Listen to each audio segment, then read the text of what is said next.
Hi, everyone, and welcome to Hidden in Plain Sight, Exploring Mattress and Textile Reuse and Recycling.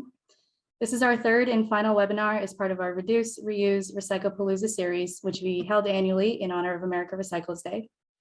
My name is Kathy Dudnoff. I'm part of the Recycle Smart MA team at the Massachusetts Department of Environmental Protection. And tonight I'm joined by four really great guest speakers that'll be presenting about the work that they do with textiles and mattresses. And I'm also joined by the absolutely wonderful Janice Pare of the Recycle Smart team, who will be helping out with the chat. We're excited to have this webinar to unveil what happens when you send your mattresses or your textiles for reuse or recycling, or you donate it. There's a lot of great work that's happening in the state, and this is just a taste of it.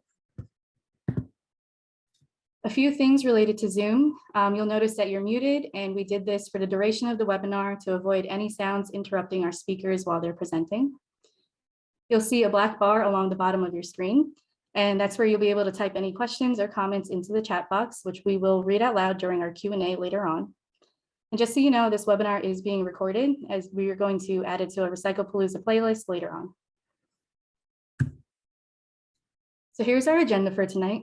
I'm going to do a quick background on the recent mattress and textile waistbands. And then we're just going to kind of get right into it and have our speakers start presenting so we can learn more about the work that they do with their organizations.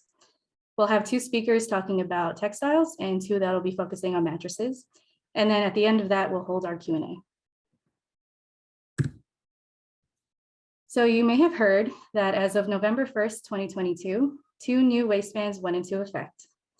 A waistband is implemented for a few reasons, and one of which is to stop good recyclable materials from being trashed. So textiles and mattresses have joined a list of materials that can no longer be sent for disposal as part of our 2030 solid waste master plan. Our goal here is to reduce the trash tonnage, and by keeping these two materials out of the waste stream, we'll be reducing that number in a big way while reusing or recycling good material. If you want to learn more about this, I recommend reading the Recycle Smart Waistbands 101 newsletter, which I'll be asking Janice to add to the chat, please.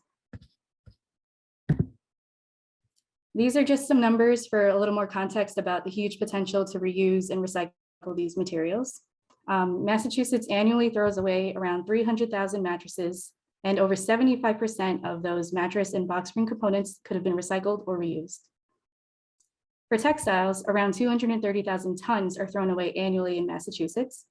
95% of that could have been reused, resold, or remade into something new. Now, the number doesn't include any textiles or mattresses that are heavily soiled or moldy, but those make up such a small percentage that the overwhelming majority would be reused. The good news is that your town or city has likely set up a recycling program for these materials. And so to learn more about your local options, we encourage you to reach out to your town or city. The easiest way is through an internet search to find the municipal website. And so an example of what I would look up would be Boston MA Mattress Collection or Boston MA Textile Collection. So what happens next after all these materials are collected? Well, that's why we're lucky to be joined by some of the folks that are working directly with the materials. And so now I think it's time for our speakers to take over and give us a look at the behind the scenes of reuse and recycling of textiles and mattresses. Tonight, we're joined by Sean Newell of More Than Words and Nicole Pellegrino of Helpsy, who will speak more about their work with textiles. And then we're going to switch gears a bit and hear from Eric Dyson of Hand Up and Rodney Clara of Tough Stuff Recycling to learn more about mattresses. And after we hear from all our speakers, we'll do our Q&A. And so without further ado, I'd like to introduce Sean Newell of More Than Words, and I'm going to stop sharing.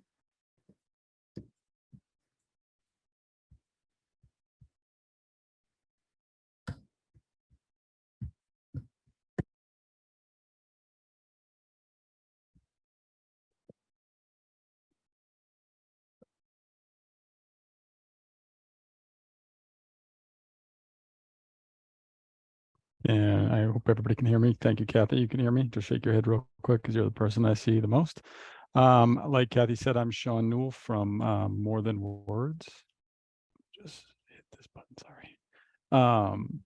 So More Than Words is a nonprofit social enterprise. We are in the south end of Boston and also Waltham. Youth are referred to us through the foster care system. Court-involved homeless are out of school. They come to work on two jobs. One is their business job, which we are a large e-commerce book business. So we sell books online, and in our bookstores, we have a 4,000 square foot bookstore right in the south end of Boston, another 500 square foot bookstore in Waltham.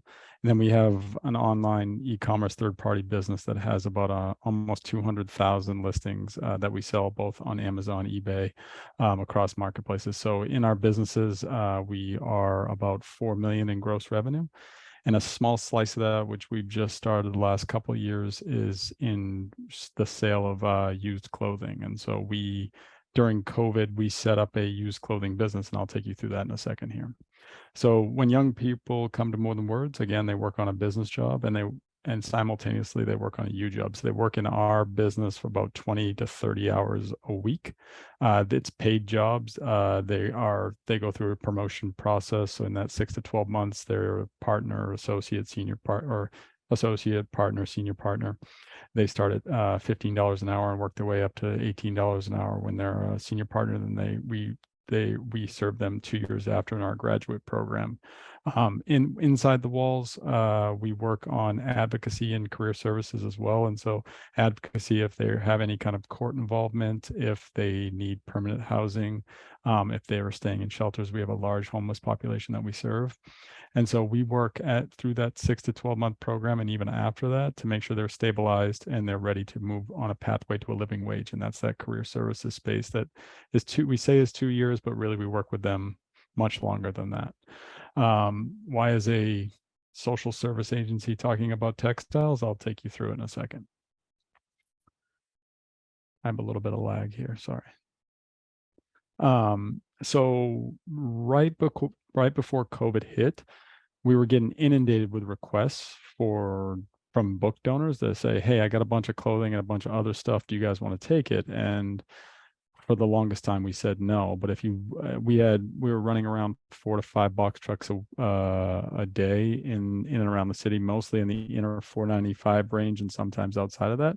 And we'd fill the truck about halfway full, obviously cubic feet wise, with books. And so we had our books in these rolling bins. We'd have all this space left over, and said, you know what, why not? Why don't we just start taking clothing and see what we can do with it? And so we started very, very, very grassroots, very small, soft launch, just said sure when people asked us, and then saw that we could sell it downstream. And really it was just bringing stuff in and selling it wholesale to whoever take it. Actually, when you hear from Nicole's one of our biggest supporters, and so thank you to her. She's one of our biggest supporters of the social service agency, and one of the first people we started selling the clothing to. And so it started to pick up, and then bam, COVID hit. And we had to shut down all of our forward-facing opportunities at More Than Words. And so all our bookstores closed. Really anything we were doing with the public closed. And so like, what are we supposed to do with all this clothing now? I think a lot of the trucking companies had really slowed to a halt. We stopped selling it. And we wanted to keep young people busy. And so we just started saying, what the heck, let's try to sell it online where everybody else was selling everything. So we kind of went through and said, you know what, let's start listing on eBay. Let's start listing on Poshmark. And that's exactly what we did. And we turned our bookstores into online clothing spaces, which was really cool. We just had full racks in these spaces just selling textiles. And that's, right at the end, not really the end of COVID, but we started working through COVID. You got more comfortable with it. And that's when the opportunity came up with the DEP to apply for a grant to really kind of blow this out. And so as we learned and saw the opportunities for young people, and just there was this very organic, beautiful process that was happening with young people, and they learned how to list clothing online. It wasn't like books. It wasn't this mindless scanning of barcodes. It was this really neat, awesome opportunity to be entrepreneurs. And so we really wanted to cultivate that with our young people. And so through the process with the EP, we were able to raise enough funds, obviously, to rebrand ourselves. And so before, we were just taking what we were getting. All the donors were saying, sure, we'll give it to you, sure, we'll give it to you, but really weren't telling anybody we were taking. We weren't screaming to the heavens. And so this gave us the opportunity to rebrand our spaces, build a whole new model on how to get material, because we actually found we built an operation that could process it quick, get it in our doors, sell it online or in our retail location, and move it back out. My presentation isn't moving as smooth as I'd like it to. And so our process right now is we retrieve, so that same 5 trucks, I think we've grown a little bit more now, but our same 5 trucks are going out or in and around the city, mainly the 495 belt, and picking up a ton of material. We bring it back. All our young people that are employed in that business are sorting those thousands of pounds of clothing that we're picking up every single day. We list really high-end, high-value things online. It's a much smaller amount now. We list very high value in these racks that we have hung in our Boston warehouse. And then a little bit lower mid-tiered value stuff we list in our bookstore. It's a very small inventory in both. And then what we can't or don't have the capacity to process or we can't list, we send out to wholesale. Again, Nicole's one of the people that support us. And so what I wanted to do is just show our participants today just what it looks like in our space just from the listing process here. And so there's a little bit of sound to it. I'm not going to play the sound through because it's cute, but just so you can see from the sort process to the list process, this is really our online process. It's like a 20-second video, but so you can see a small sample of what we do here. This is one of our young people.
And that's it.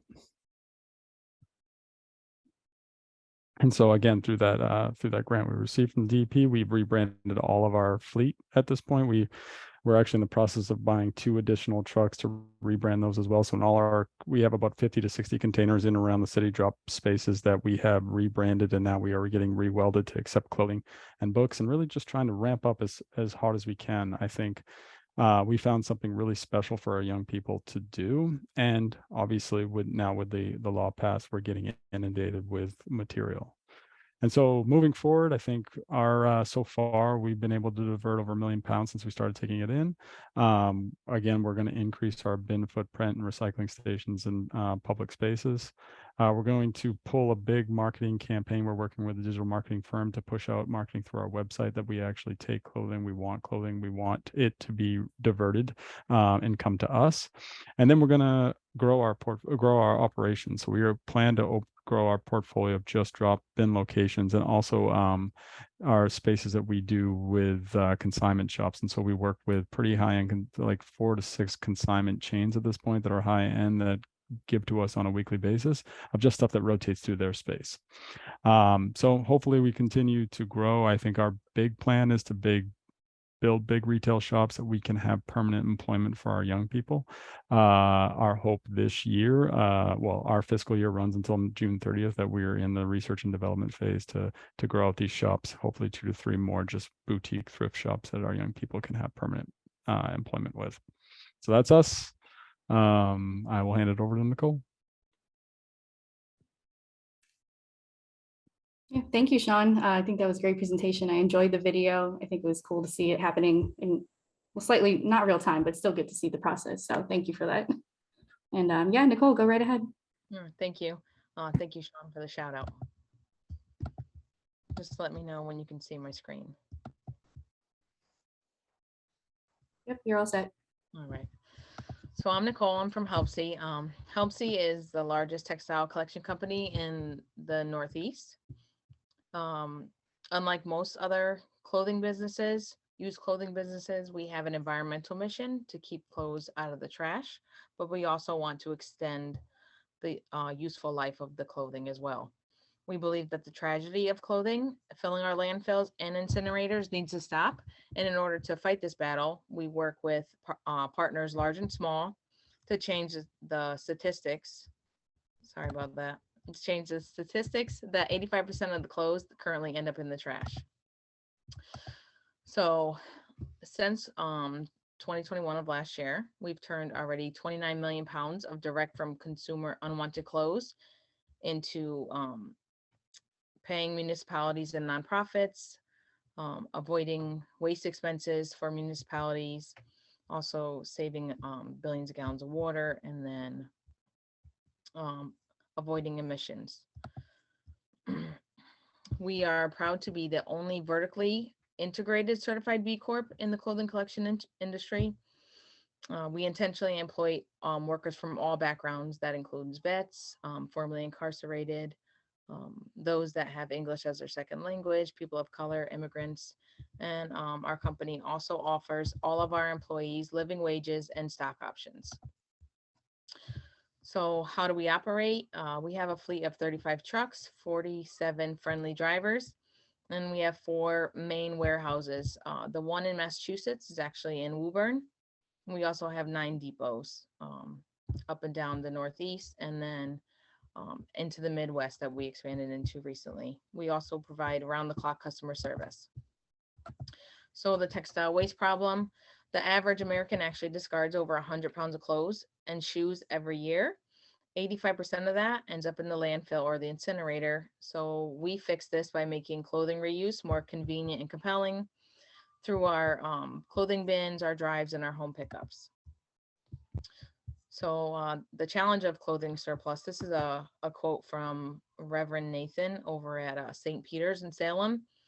He says that as a former volunteer with the Red Cross, I've seen firsthand how generous but misguided people clean out their closets to offer piles of clothing after natural disaster. And the reality is these well-intentioned donations result in a mountain of clothes that can't be processed. So Helpsy can collect at 2 items of clothing every second. And the way we're able to do that is through our unique collection network, which is 2,200 bins on 1,200 locations in 15 states. We also have hundreds of clothing drives, special events, and then we offer free home pickups to over 3 million people in over 30 cities in 5 states. So where do the clothes go? Well, the best thing we can do for a garment is to keep it wearable for as long as possible. And then all of our sorting actually happens domestically by folks that are paid living wages. 95% of what we collect is reused, upcycled, or recycled. The 20% that's recycled, it's recycled into things like industrial rags, filler, like car seat filler, and that's through our recycling partner. 75% is reused. So the middle tier is sold, 80% of it is sold to customers in North America. And then the highest tier is sold on our brand new direct to consumer secondhand site, Helpsy Shop. So it's our helpsy.com. So in order to make clothing friendly and more friendly, user friendly, these are the items that we accept. So we take any textiles in any condition. So it can be torn, worn, stained, missing buttons, broken zippers, as long as it's dry and odorless. It can be brand new with tags on it, all the way to something that you think needs to be thrown out, but we can actually extend the life of it. Our collection modes are, here's one, it'll show you the driver servicing a bin. So we have the bins, which is the classic collection mode. We also have the clothing drives, which are great fundraising opportunities for your community organizations. And then we also offer free home pickups in select municipalities in Massachusetts. Our drivers are trained to clean in and around the bins. A lot of times, one of the challenges we have is dumping at bins. So people tend to want to help, but they think by putting it by their bins, someone's going to actually use it. In reality, it's causing more trash because the items get wet and then we have to haul them away. And if we can't, we try our best to reuse them, but sometimes they have to end up in the landfill. So it's best to just put clothes that, put things in the bin, not outside the bins. We also give back. So this year we started what's called Project Warmth, and we're projected to give away 50,000 coats to the organizations that we currently work with that work with the underserved population for this winter. We also have facilitated 340 school and community clothing drives as fundraisers just in 2021. And then we also have a new affiliate program. So what that is we give 5% of the sales that are made through our brand new Helpsy Shop website to the partners that the organization that we partner with, and that's a form of fundraising. It's kind of like Amazon Smiles, but it's 5% instead of the 1%. So I'm going to leave you with this quote. There's no such thing as a way. When we throw away anything, when we throw anything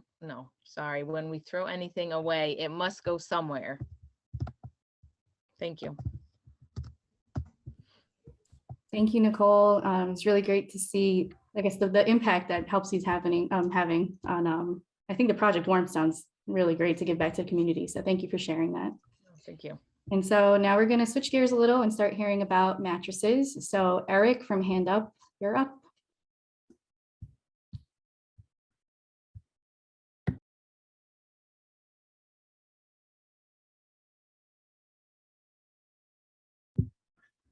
Eric, we can't hear or see you, just as an FYI.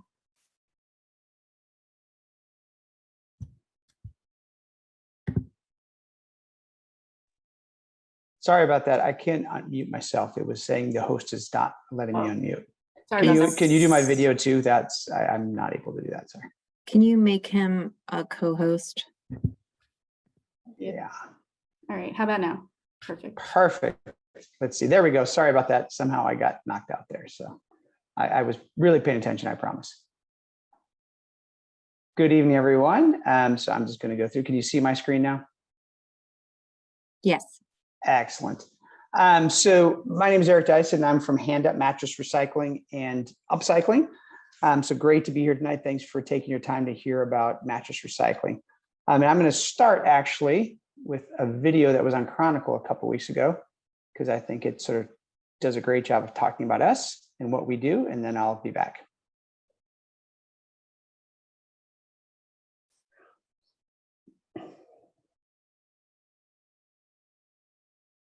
We are not hearing the audio, Eric. Yeesh. All right. I don't know how to do that. So you couldn't hear it? It worked the other day. No, we didn't hear anything. All right. Well, maybe we'll just show you some pictures really quick. So I'm going to try to figure out the audio. I don't know what it is. Sorry, guys. Oh, Is it maybe you working could now? just yeah, maybe you could just was gonna say read through the subtitles there. Sure. Or I can sort of just walk through it as I'm doing. As you can see, our team is unloading them from the truck right here. And then we sort the mattresses out basically to ensure that, you know, they can be recycled. And here we're talking about our retail store where we resell mattresses. So I'm going to sort of probably jump out of this then because it's not working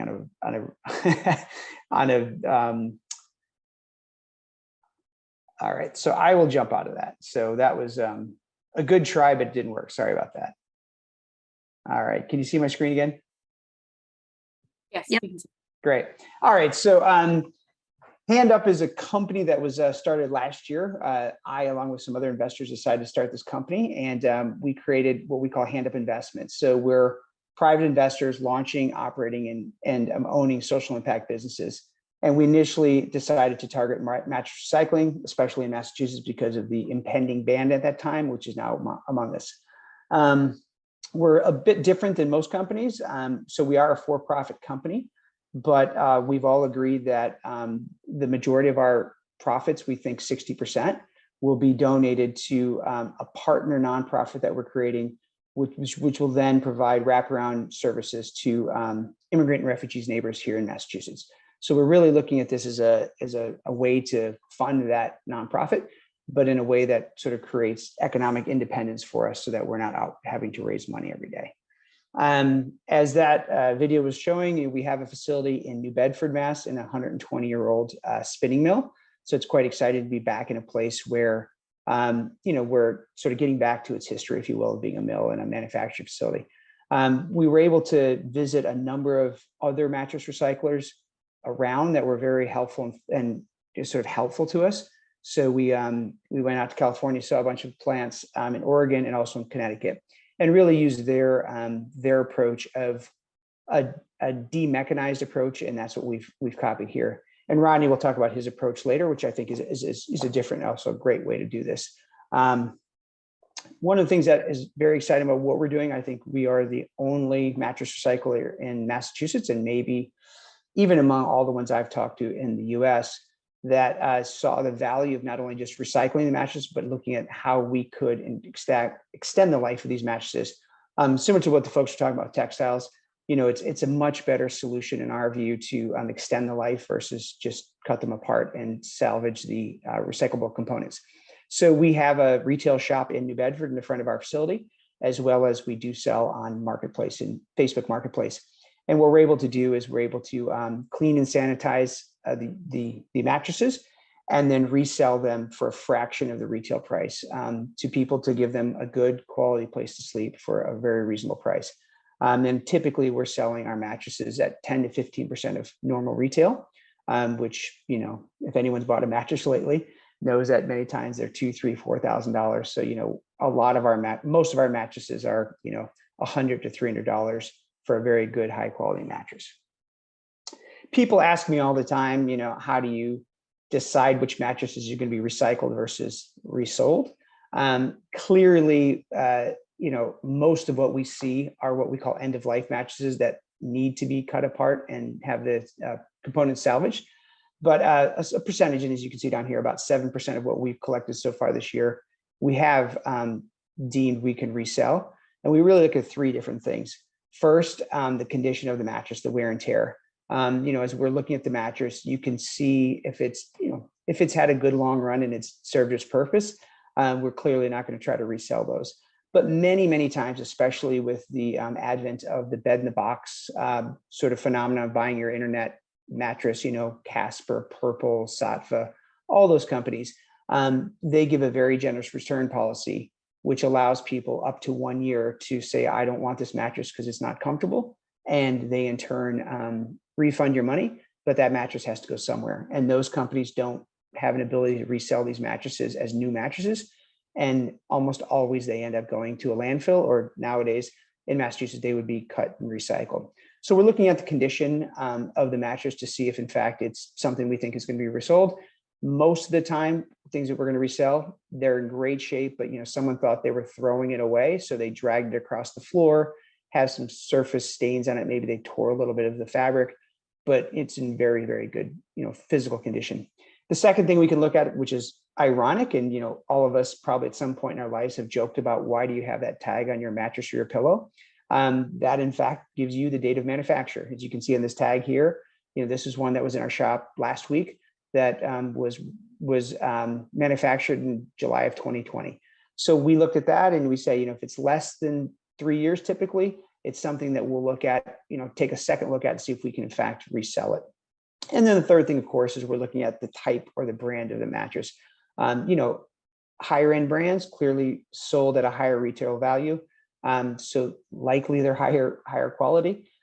So, we'll look at that, and we're getting a good sense now that we've been doing this for about 10 months of what the brands are that are interesting to people and we'll resell. And we clearly try to ensure that those mattresses, we put extra special care to figure out a way to resell them. So as I said, this year, 92.6% of the mattresses we've received have been recycled, but about 7.5% have in fact, we've been able to resell. The other big thing that people always ask about on every call is, oh, well, what about the mattresses that have to be rejected? And there's this big perception out there that, most mattresses are, when they're end of life, they're bad and therefore need to be sort of sent to a landfill. Clearly, all of us in this space are doing everything possible to keep them out of the landfills. And we've found in our experience last year, and it's sort of very clear, very similar to what we heard in the West Coast from the partners we talked to, as well as MassDEP's assessment, that about less than 1% of everything that we take in is going to be rejected. So we're doing everything possible to avoid it being rejected. Now, here on the left, you see a picture of one that we had to reject, and clearly this is one that's gone through a lot. It's very dirty, it's mangled, so clearly whoever picked this one up probably used a front loader, or a claw, and broke all the steel inside. it's in really bad shape. So those are the ones that we would have to send to a landfill. And basically what we do is we're charged a fee by our local facility down here. And they have to be certified as, why they're not going to be recycled. So we will pass that cost along to our customer. And then we document all of this with a photo and the form that MassDEP is using to make sure that no one's sort of just sending them to the landfill and saying they can't be recycled, but in fact, they really are. There's a legitimate reason why it can't be recycled. I think that's all I got. I'm just having lots of technical difficulties tonight. I apologize to everyone. So yeah, that's all for me. So I'm happy to answer any questions at the end. All right, thank you so much, Eric. And just so everyone knows, we did add the link to the Chronicle video to the chat. So if you want to take a look at that after the webinar, you've got the opportunity to do so. And now we're going to hear from Rodney from Tough Stuff Recycling, who is our final speaker. Hello. Let's hope that I don't have the technical difficulties that Eric had experienced. So Rodney, when you share your screen on the bottom left-hand corner, there should be something that says like turn on sound. Just make sure you select that, and then hopefully the sound will work. Okay, perfect. All right, let's see.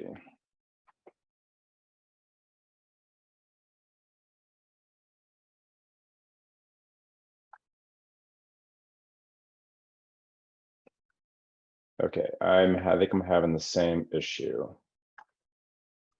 We're seeing your internet, like we're not seeing slides or anything. Okay, give me 1 second. Let me just find the.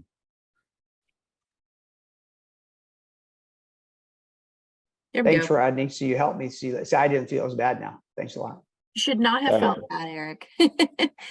All right, do we see it? And then you said there's a sound thing on this, and where is that? I just want to make sure that it plays. So you want to click that before you hit share. So you might want to like unshare. Oh no, I got to do this again. No.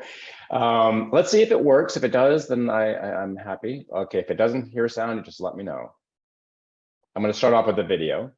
And by the way, hi, I'm Rodney for Tough Stuff Recycling. Let me see if it works. Everybody cross your fingers. Yes? No. Boom, bummer deal. Okay, let's stop share.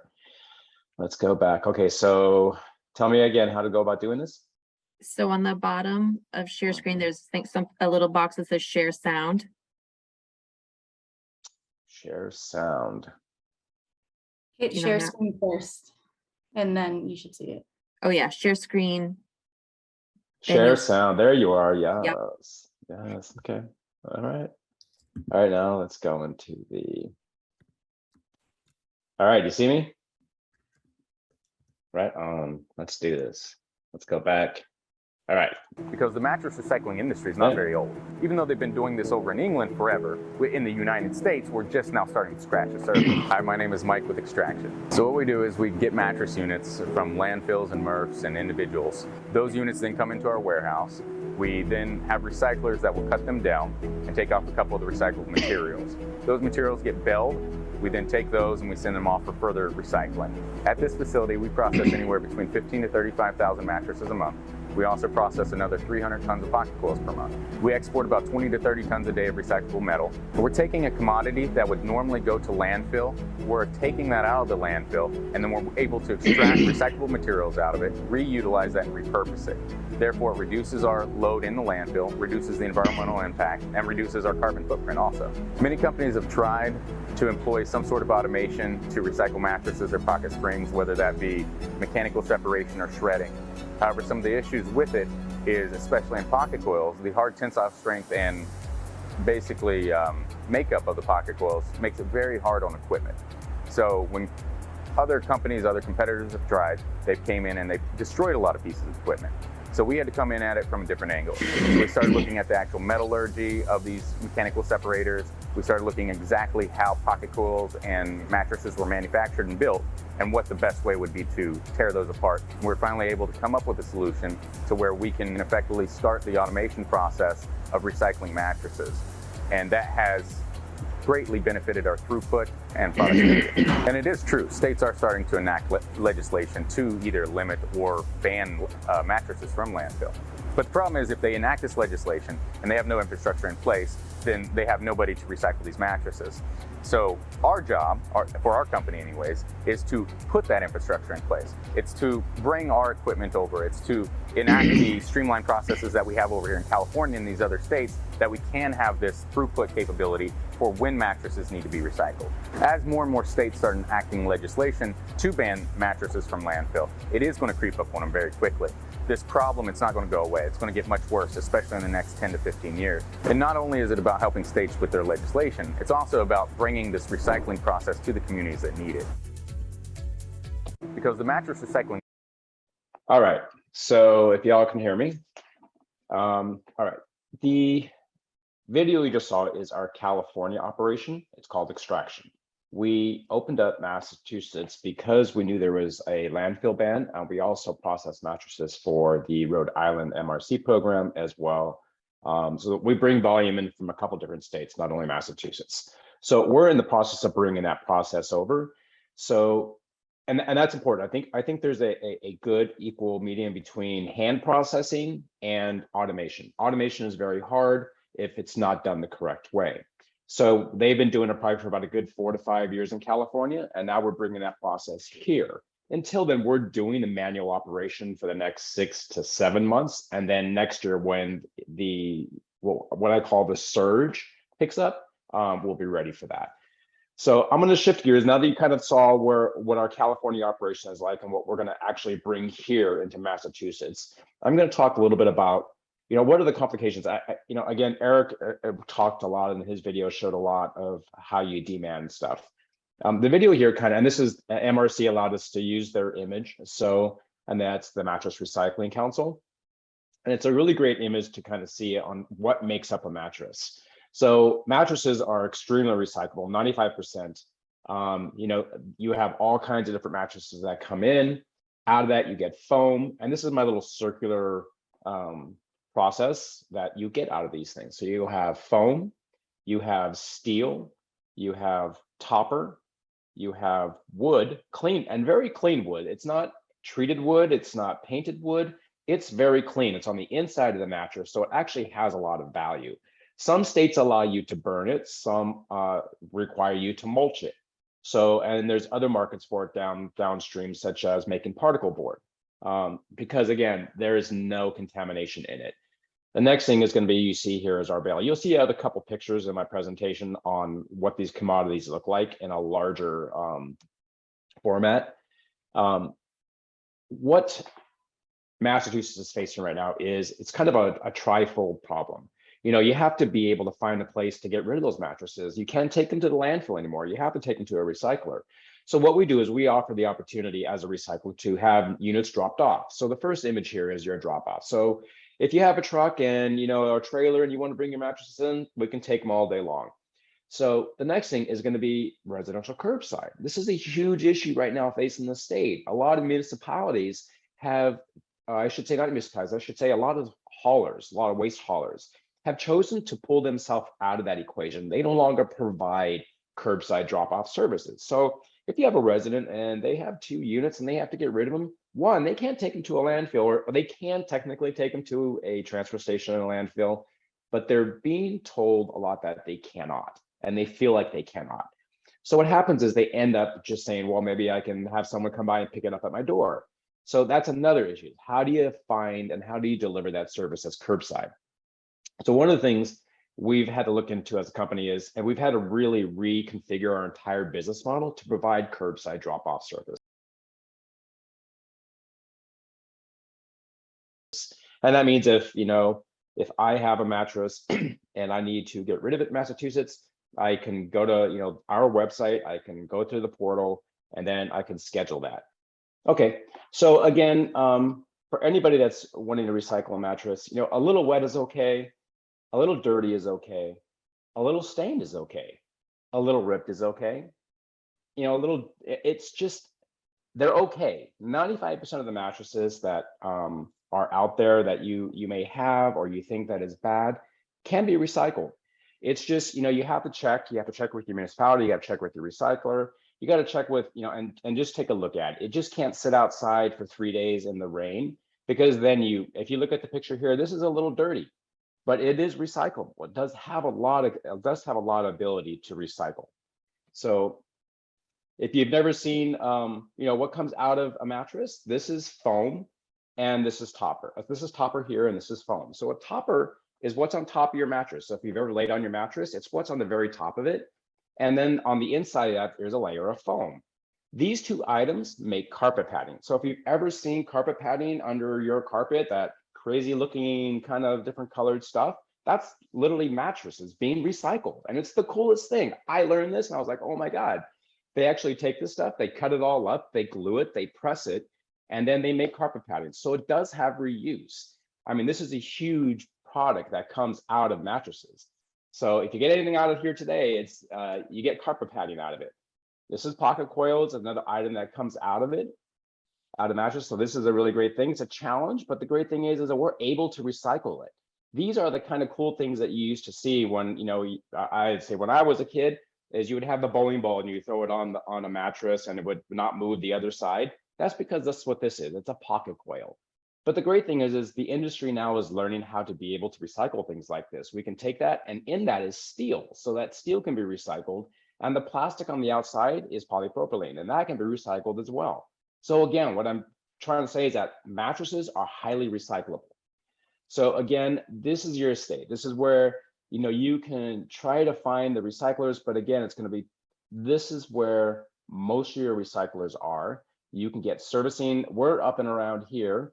So we have the ability to service the entire state. And what we do is, we work with other towns. So if you have a town that's in any of these areas, we work with those towns to help find recycling avenues for your mattresses.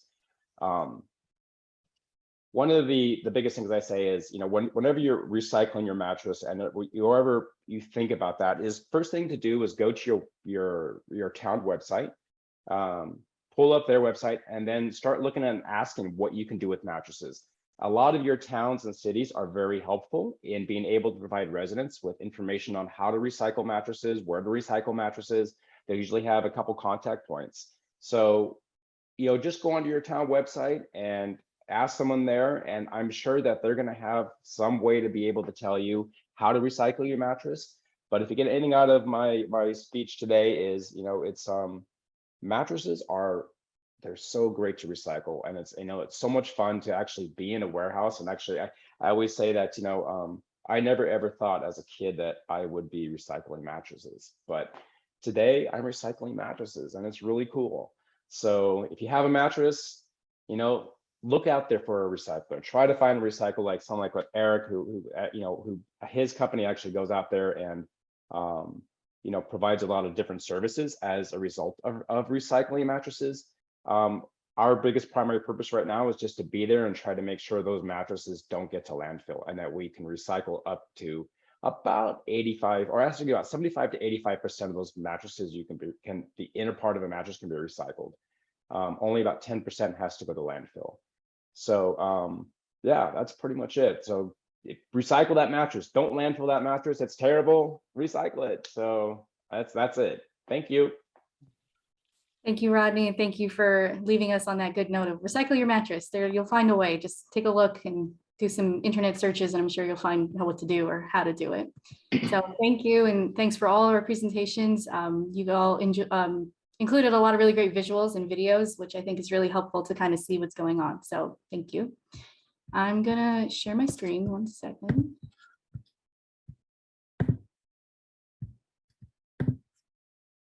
All right. So now that we've heard from everyone, we're gonna go right into our question time. And I'm gonna look through the chat and see what we have, and feel free to just unmute and take a turn and answer what we've got. So let's see. For the textile folks, are any of these clothes items making their way to homeless people? Sean or Nicole? I mean, for us, yes. I mean, some of our young people are direct recipients of the clothing. Our south end location is right across the street from the Pine Street Inn, which is the largest homeless shelter, obviously, in Boston. And so some of our clothes get diverted to there. So yeah, yes, they do. Awesome. With Helpsy, we do the coat drives. We give out the coats that we collect. We have worked with other organizations like Reeboks when all the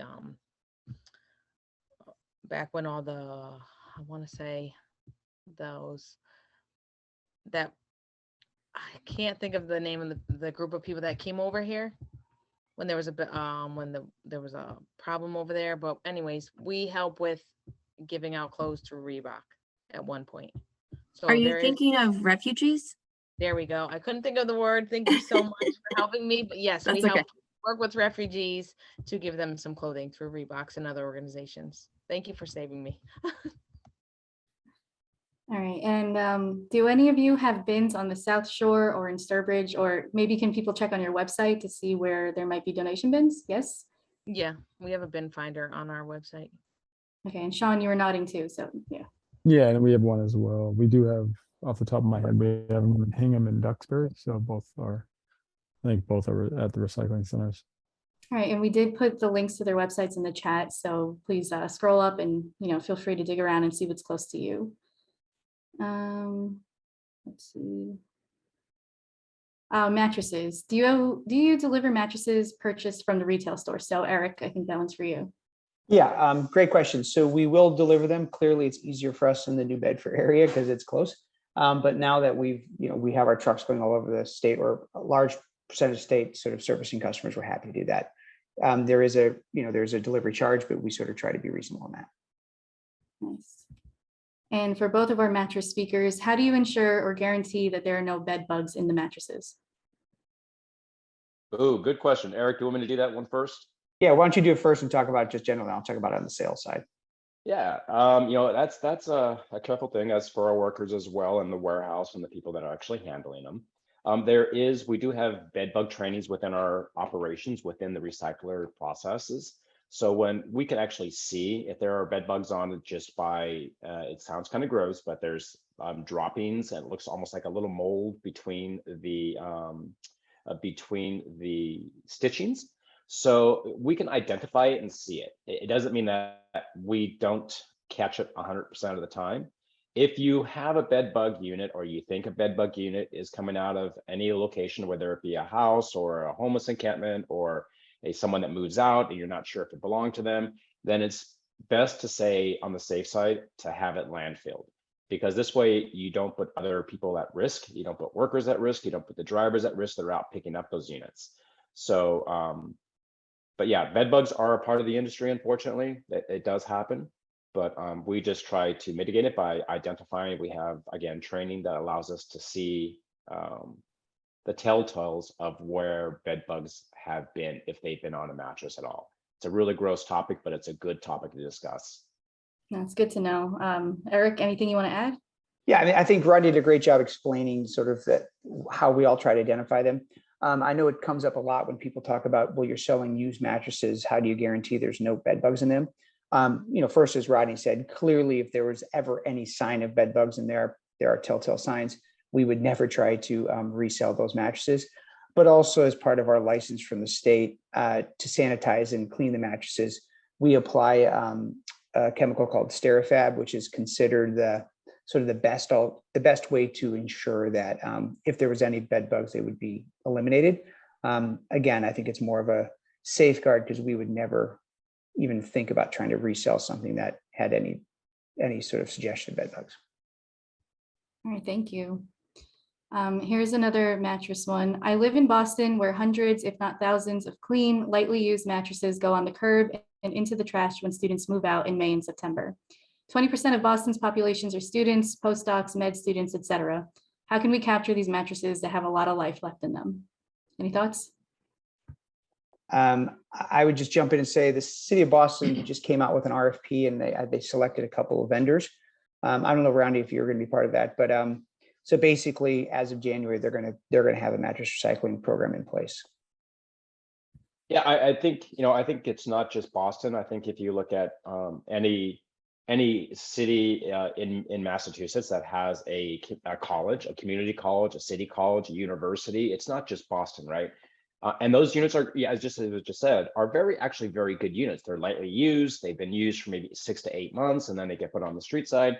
The great thing is those are universities usually work with recyclers, and they coordinate curbside pickups for those particular universities or learning institutions, and they coordinate that with when students are moving out.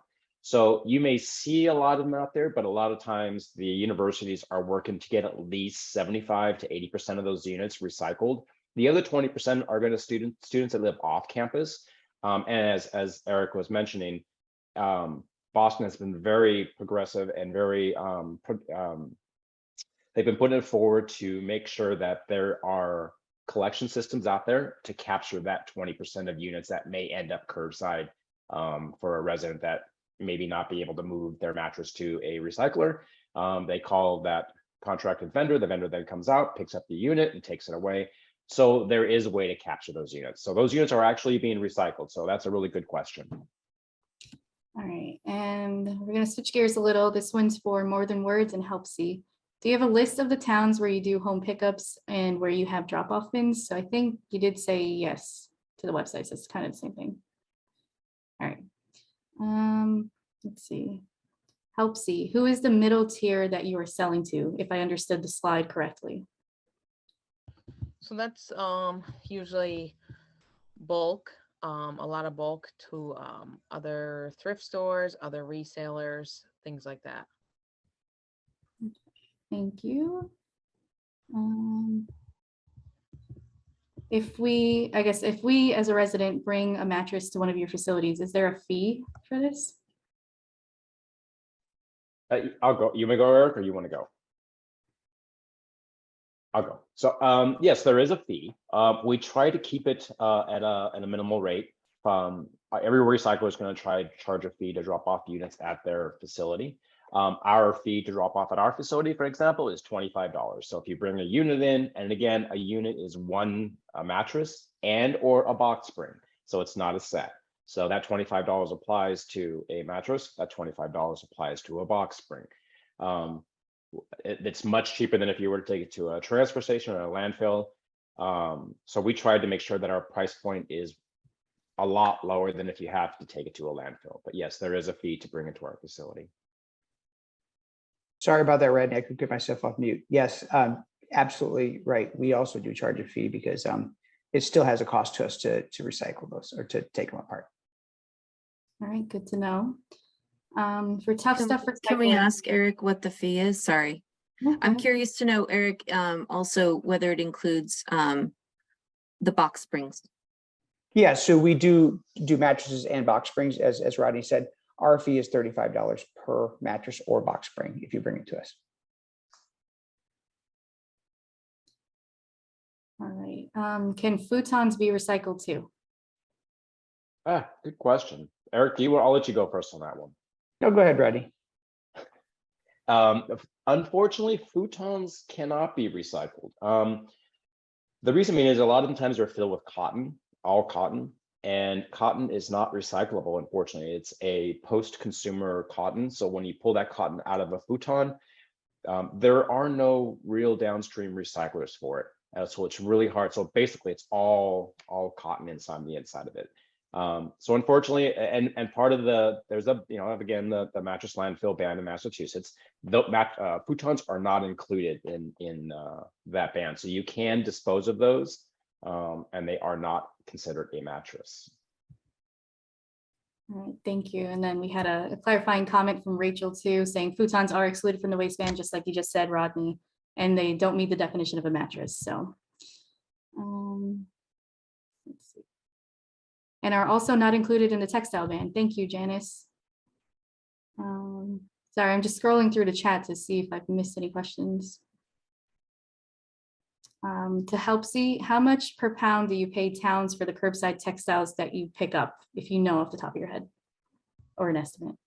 So usually we start off with towns at $40 per ton. But again, if they have an RFP, it depends on what they ask for. It's a negotiation between the town and HELPC. All right, thank you.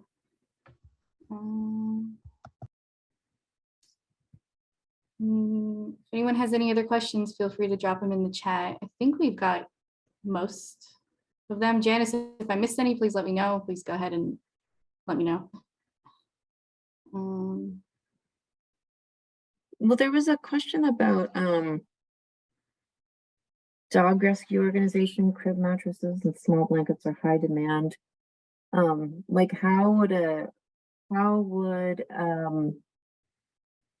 shelter for animals or something get partner with you, Rodney, or Eric, if you were to get small mattresses that maybe you wouldn't resell to a human, but maybe could be helpful for a doggy? I mean, we'd be happy to talk to anyone about that. You know, crib mattresses are not that common. I would say maybe 1% of everything we take in are crib mattresses, but clearly if there's a way we could sort of help or extend the life of those with an organization, you know, we'd happy to do it. So feel free to just, you know, go to my website, handupmattress.com and reach out information. I'd be happy to sort of figure out that with someone. I agree. I think that there can be a reuse factor for them. I think it's important though, whether it's, you know, it's a dog or it's a human being. I mean, I have a dog, so I want to be very careful on what I provide my dog to sleep on, just as I would provide, you know, a child or my house or someone in my household. So I think that, you know, if I were going to do that, I would make sure that there is practices in place and you know, that allow that bed to be prepared for an animal, so that you know, that dog has a good bed, and it's not just because it's a, you know, it's a dog that, you know, they get a less of a quality of a bed. And so that involves a lot of I would almost say yes, complicated procedures. We have to make sure that whatever dog sleeps on that bed is going to have a good night's sleep and not you have to worry about, you know, anything that's going to be that's going to come with a reused bed. So it's a very careful thing. It's a great idea. We just have to see if we can implement it at some point. Thank you. And then one last question, I think, what is the typical lifespan of a general mattress? Oh, that's a good question. Eric, let me go on that one, and then I'll let you go. Yes, go ahead. So it's changed a lot. A lot of students and a lot of younger people will go through a mattress in about 1 to 3 years, and that's the introduction of bed in the box. So a lot of the older generation will have a mattress for 5 to 10 years. So that's what we see a lot of now, or a lot of the older mattresses that have been in the you know, a house or a garage or someone's guest room for such a long period of time. So it all depends on how much you spend on a mattress too. If you spend $2,000 on the mattress, you're probably not going to get rid of it at the end of the year. So I would say currently right now, the usual average, again, thanks to bed in the box, is about 1 to 3 years. Eric, anything you want to add? Or No, I think that's fair. Yeah, I think it's fair. right. Well, thank you. I don't see anything else coming in, so I think we should call it because it's a few minutes after 8.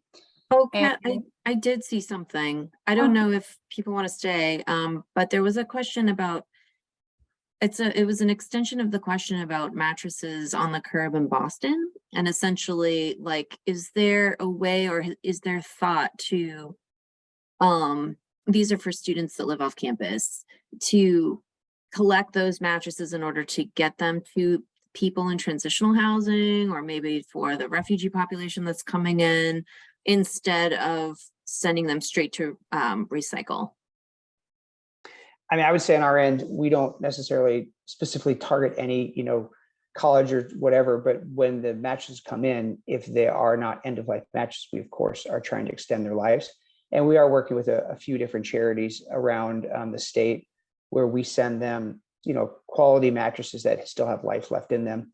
And again, our mission is focused on refugees and immigrants, but we've also worked with a women's shelter and another group that helps people that are coming out of homeless shelters in their first apartment. So absolutely, we're trying to do that. Again, our experience thus far is about 7% of what we bring in can be reused, and so we're doing that. So I don't think we necessarily have to just say, you know, just about students or whatever, but it's just everything we bring in. We first look at that as the first priority of try to extend the life before we recycle. I agree, and you know, Eric is set up, his business is set up in a manner that allows those units to be transitioned. So if they are good enough, they can be transitioned to a reusable, resellable unit. That in itself has a process that is it's regulated. You know, it's made sure so that it's safe. So anybody, it can be a homeless person, it could be someone in a shelter, it could be, I mean, for anyone. And again, I like to just be a little more broad. You know, you have people that are less, you know, the income disadvantaged. They have lower income streams coming in. Those people also, you know, need mattresses, and they can't afford to go out and buy a, you know, $1,000 mattress or a $500 mattress. And so having the ability to buy a reused mattress, and this is one of the services that Eric provides that is really valuable, is it's across the board, right? So he gets to work with not only other nonprofits, but he gets to provide mattresses to people that may not be able to afford to go out and buy a $1,000 mattress. So, but just as he said, it's very important that, you know, we just can't take a certain group of mattresses and then just give them to, you know, homeless people or people in shelters. It's, we look at the larger picture and go, how can we provide a broader service to everybody? So if there is a reusable mattress, so there a mattress that can have a longer shelf life and can be converted out for someone else to reuse, then that's great. But we have to make sure that that mattress has the same quality and conditions for someone like me to sleep on, or someone, you know, like my neighbor to sleep on, or my mom to sleep on, or my dad to sleep on, right? We want to make sure that that mattress has the same quality controls for anybody that's going to sleep on it. And that's very important. And that's one of the things I really respect Eric for with his business is, you know, being able to provide that level of reuse and functionality for mattresses. All right, well, thank you both for that answer. And thanks, Janice, for catching that one. I think that's it. And so I just want to take a second to thank our speakers for their time tonight and sharing the work that you do. It was really great to see, and really great to kind of open everybody's eyes to see that something's happening with these materials after it's collected. So thank you. And thank you to everyone who joined to learn more about this. I know I learned a lot, so I really hope you did too. And then this is just a shameless plug that if you want to learn more about recycling and reuse in Massachusetts, check out recyclesmartma.org, or we post on social media a couple times a week.